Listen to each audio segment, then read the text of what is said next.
There is the cough. So if you're not familiar with it, let us just play that moment for you.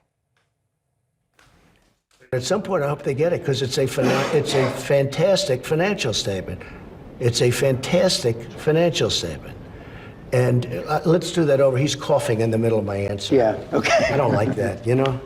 Your chief of staff. If you're going to cough, please leave the room. Get a shot of, and I'll come over here.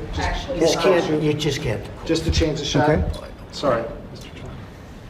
Okay, do you want to do that a little differently then? Yeah, we just changed the angle. Yep. Thank you. So at some point, I look forward to, frankly, I'd like to have people see my financial statement. I don't want to let Coughgate slide this quickly for a second here, because it seems to me the president has proven that he won't push you out or sanction you in the White House if you violate the Hatch Act, if you talk to the Russians, if you lie to the press, if you spread, derogatory things about John McCain.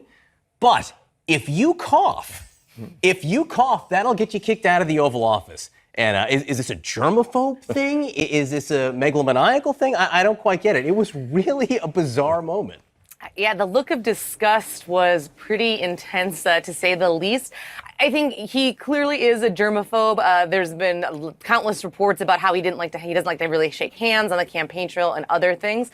But it was a pretty just amazing situation, particularly because in the beginning you didn't know, was it an ABC staffer? Who was the one who was coughing that had kind of caught his ire? And it was clearly Mick Mulvaney, his acting chief of staff.